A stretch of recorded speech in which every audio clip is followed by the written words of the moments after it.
In just 20 seconds, something crazy happened. The crowd didn't clap. People looked around, unsure. Then, something even stranger took place on the track. Who was that running so fast?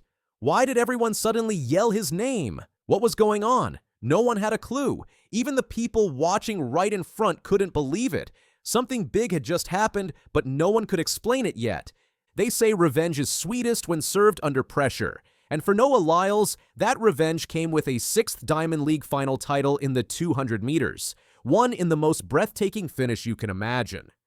He had already gone head-to-head with the reigning Olympic champ, Letsile Tebogo from Botswana. Tebogo had beaten Lyles at the Paris Olympics in a shocker that left everyone stunned. Lyles came up with bronze while Tebogo stood tall with gold. But this time around in Zurich, Lyles rewrote the ending. It all came down to the home stretch. Tebogo had Lyles boxed in early, slicing through the curve with that signature burst of speed. But Lyles has always been about the sprint that matters most. And just when you expected Tebogo to cross the line first, Lyles unleashed something special. In a blur of motion, he edged ahead, crossing the line in 19.74 seconds, just 0.02 ahead of Tebogo. Literally a blink separated them. Right there in Zurich, Lyles claimed the win, sixth Diamond League final 200-meter crown in hand. It was that kind of finish that gives you goosebumps. But this wasn't just another trophy. This victory cemented Lyles as the most successful track athlete in Diamond League history. No one else had ever won 6 finals. Before him, athletes like Christian Taylor and Renaud Lavillenie reigned in field events. But in sprinting, in this circuit, Lyles stands alone. The visuals say it all. The stadium hushes. Lyles digs deep. He leans. Tebogo learns. A photo finish decided it.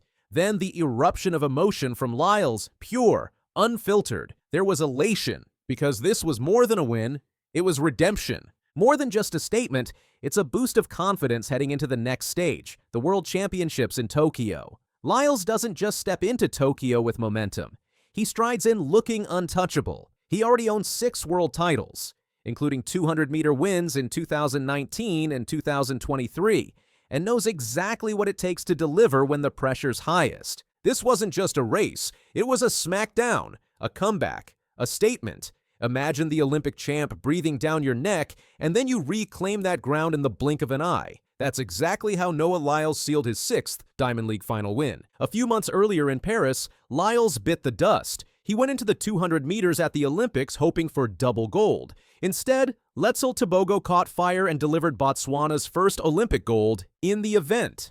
Lyles collapsed at the finish, overcame illness, and watched from the podium in bronze. That loss stung, and it lingered. For someone like Lyles, who thrives on winning and legacy, that bronze medal was more than a defeat. It was a wake-up call. He went quiet on social media. He avoided big interviews. Behind the scenes, though, he was training like a man possessed. Every sprint, every weight session, every mental rep was focused on one thing: redemption.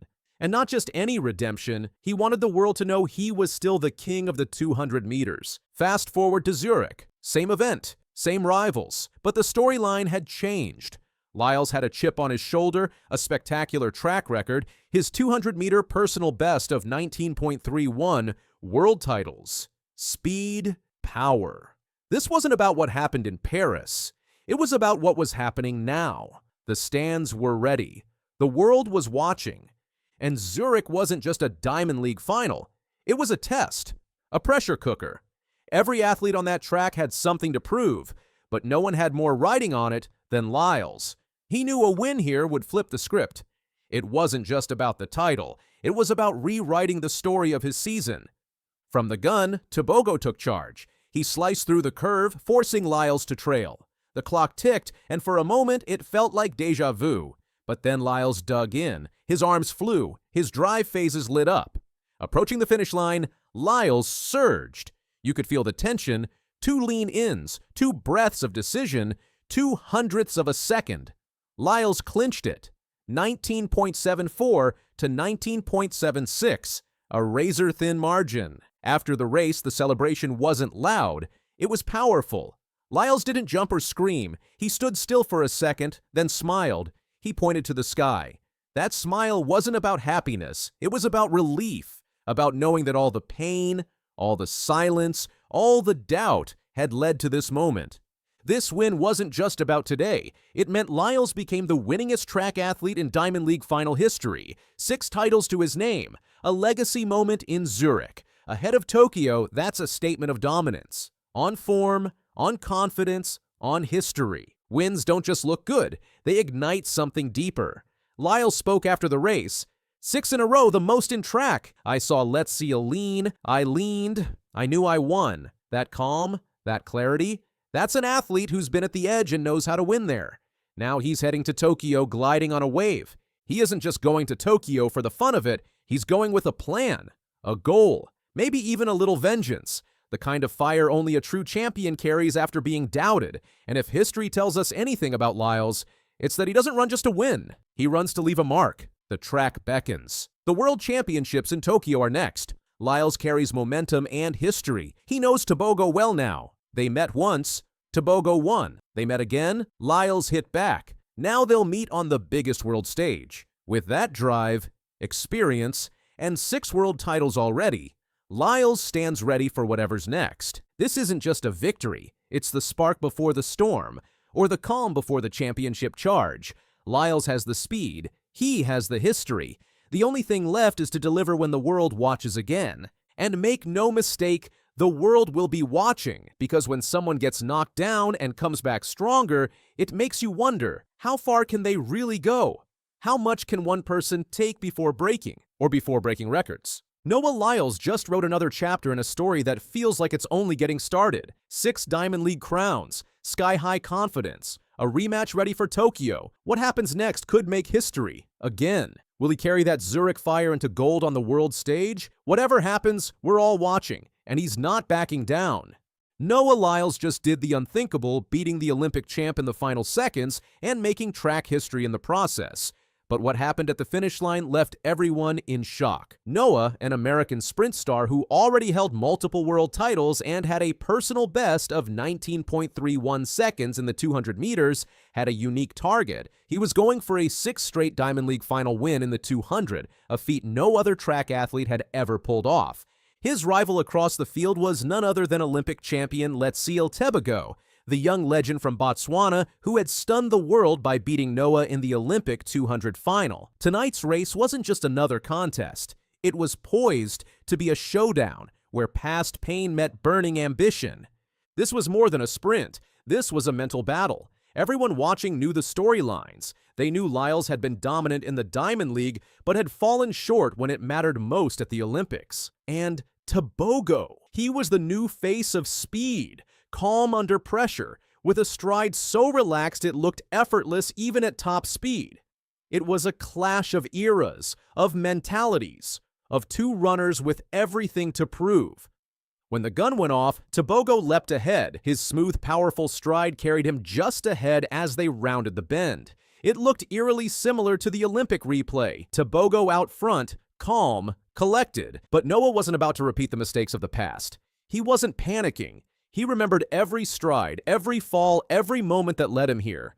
The crowd got even louder as the runners reached the last part of the race. Then, like a flash, Noah started running even faster. With his body leaning forward and every part of him pushing hard, he focused completely on the finish line. Right at the last second, he passed Tebogo and won the race just barely by only 0.02 seconds, finishing in 19.74 seconds. 19.74, practically flying. And with that, Noah clinched his 6th consecutive Diamond League final victory in the 200. No athlete before had ever made it 6. Suddenly, the record book felt different because he was in it alone. But what made this race even more remarkable was what you couldn't see on the stopwatch. It wasn't just about the time, it was about timing. Noah timed that final push with the precision of a sniper. He didn't lead the whole way. He stalked his opponent, waited, and attacked at the exact moment when the world thought Tebogo had it sealed. His words after the race captured it perfectly. 6 in a row, the most in track. It is pretty nice to have that. I saw Letsile lean on the finish line, but I knew I won. I knew if I panicked, I was not going to win. If you are tight, you are done for. Those sentences weren't rehearsed. They were raw, honest, the kind of insight only someone who's sprinted that close to defeat and snatched victory might have. Tebogo's reaction was mature too. He said watching Lyles win, he realized how much Noah had grown in humility since the Olympic loss. You have to let the legs do the talk, he said. The more you talk and you cannot prove it means you only talk. You do not prove yourself. But for me, I do not talk. I just let the legs do its thing. That level of respect, that competitive poise, it's what makes this rivalry feel like more than just a contest. It's a chapter in sprinting history being written out loud. The stakes were high, not just for bragging rights. With the World Athletics Championships in Tokyo on the horizon, this was huge. For Noah, after a couple of 100-meter losses earlier that season, winning here was exactly the confidence boost he needed. It wasn't just another medal to hang on the wall, it was a statement, loud and clear, to every sprinter lining up in Tokyo, he's still the man to beat. And the atmosphere? It was absolutely electric. The Diamond League final, the premier stage in track and field, had drawn the world's biggest stars to Zurich's Letsile from August 27th to 28th. This wasn't your average end-of-season event. It felt more like a global summit of the sport's best. Athletes knew this was the last real test before Tokyo, and everyone showed up hungry. Lyles' win was just one of the headlines. Julian Alfred made a comeback splash, clocking 10.76 seconds to win the women's 100 and silence any doubts about her recovery. Javelin became a stage for pure drama.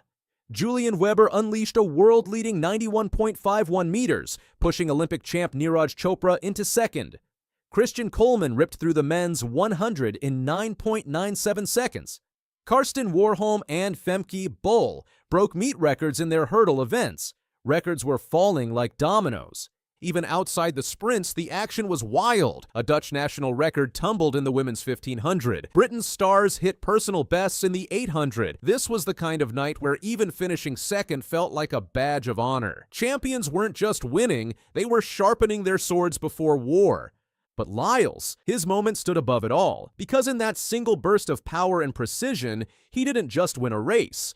He erased doubt. He erased disappointment. He stood taller than ever before, not just as a runner but as a competitor who came back from defeat and proved he could still dominate when it mattered. Let's not forget, he now holds 6 Diamond League final titles across both 100 and 200 meters. That includes 5 in the 200, most recently in Zurich, and 1 in the 100. It's not just longevity, it's consistent under pressure. In a sport where one misstep can ruin your entire season, Lyles has delivered again and again. His journey wasn't always smooth. Injuries, pressure, public criticism, and that Olympic loss could have crushed him, but they didn't. He responded not by sulking, but by grinding, training harder, focusing sharper. It takes something special to keep coming back stronger season after season. There's something about the way Noah Lyles runs when he's doubted. It's almost like doubt adds fuel. You can see it in the way he leans into the final 30 meters, in the way he grits his teeth when it's close. When the world expects him to fold, he finds another gear. That's not just athleticism, that's willpower. That's a belief built on battle scars. Now, with Tokyo looming in September, this matters.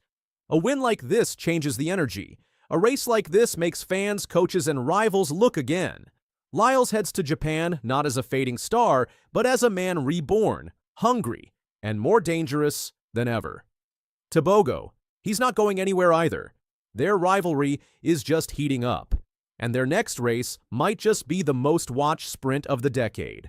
So let's hold that image. 2 champions, 2 styles, 2 countries, 1 finish line. That's the kind of drama track and field lives for, and the beauty is, we know they'll meet again. We know this isn't over. This is more than a gold medal, it's redemption, dominance, and the kind of sprinting legacy that fans will talk about for generations. Lyles didn't just cross the finish line first. He crossed into history. I see this bib again, so this is clearly a shout out to Tyreek Hill. What do you want to say to Tyreek? I think this says it all. No, you got to add some more to it. Hey, when you're ready to actually put some words down and you're actually ready to race, see me. I'm right here. I ain't going nowhere, but all I know is your football season's over. You ain't got no excuse now.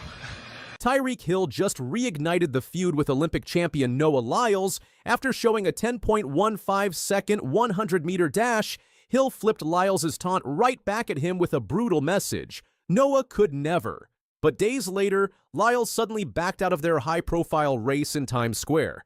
Was it really personal reasons, or did Hill's speed scare him off? This rivalry didn't start overnight. It traces back to September 2023, when Noah Lyles stood at the podium after winning his sprint double at the World Championships in Budapest, Hungary. Lyles fired shots at American professional sports, specifically targeting the NBA and NFL, with his now infamous comment, "World champion of what? The United States? Don't get me wrong, I love the US, but that ain't the world." That statement lit the fuse. Tyreek Hill, the Miami Dolphins superstar wide receiver, wasn't about to let that slide. In August 2024, just days after Lyles won the Olympic 100-meter title in Paris, with a time of 9.79 seconds, Hill officially challenged him to a race at 50 yards. Hill chose yards instead of meters, perhaps the most American response possible to a track and field athlete who competes in the metric system. Lyles responded with pure disrespect. In an interview about Hill's challenge, the Olympic champion completely forgot Hill's name, saying, "What's that guy's? What's the cheetah guy from football? I can't remember his name. Mark! What's the football player who thinks he's fast name?" The insult was calculated and stung. The tension escalated dramatically in February 2025. Lyles dominated the New Balance Grand Prix, clocking a blazing 6.52 seconds in the 60-meter final, which would rank as the 14th fastest time in the world that year. After crossing the finish line, Lyles held up a sign that read, "Tyreek could never." The message was clear and personal. Surprisingly, both athletes confirmed the race was actually happening on February 15, 2025. People magazine reported that Hill and Lyles had never actually met in person, despite their public feud. The production company owned by actor Terry Crews, called Super Serious, was reportedly leading the charge to organize this spectacle. The race details emerged piece by piece. They agreed on a 60-meter distance, with the venue planned for Times Square in New York City. The event was scheduled to take place before the U.S. Outdoor Championships. Hill seemed ready for anything, telling reporters, "As long as we ain't putting people's mamas in it, I don't care. We can go as far can be. We're here for a good time." Not everyone believed this race would materialize. Michael Johnson, the legendary sprinter and Grand Slam track commissioner, appeared on The Rich Eisen Show in March 2025 and scoffed at the notion. If it's a track meet, if it's a track race, if it's 100 meters, that's not a race, Johnson declared, dismissing the matchup entirely. Then came the moment that changed everything. On June 13, 2025, Hill stepped onto the track at the Last Chance meet in Sherman Oaks, California, for his first race since 2023. This wasn't just any casual jog. Hill dominated his heat, crossing the finish line in 10.15 seconds with legal wind conditions. He skipped the final but posted the fastest time of the day. The performance was remarkable for multiple reasons. Hill had taken a 9-year hiatus from competitive track and field, focusing entirely on his NFL career. Yet here he was, at age 31, running times that would make college sprinters jealous. For context, Lyles hasn't run that slow since 2022, meaning Hill's performance was genuinely impressive by professional standards. After the race, Hill delivered his power move. He held up a paper sign with the inscription, "Noah could never," directly turning Lyles' February taunt back on him. The message was unmistakable. Hill had just proved he could still compete at an elite level. 4 days later, on June 17, 2025, the bombshell dropped. Lyles was in Cannes, France, at the Stagwell Sport Beach event when he disclosed the race was off. "We were very deep into creating the event," Lyles told the audience. "In fact, it was supposed to happen this weekend." Lyles cited personal reasons and complications for the cancellation, adding, "Unfortunately, there were some things, complications, personal reasons, that it just didn't come to pass, but we were full on." He claimed they were going to shut down New York's Times Square and that it was going to be a lot of fun. The timing seemed suspicious to many observers. Hill had just run his impressive 10.15 seconds on June 13th, And by June 17th, the race was suddenly canceled due to vague personal reasons. Hill's response was swift and brutal. Within hours of Lyles' announcement, Hill took to his Instagram stories with a Simpsons meme. The image showed Homer Simpson backing into bushes, but Hill had superimposed Lyles' face over Homer's. The implication was clear. Lyles was retreating after seeing Hill's speed. Hill didn't stop there. In subsequent Instagram posts, he mocked Lyles' original taunt, writing, "Noah could never."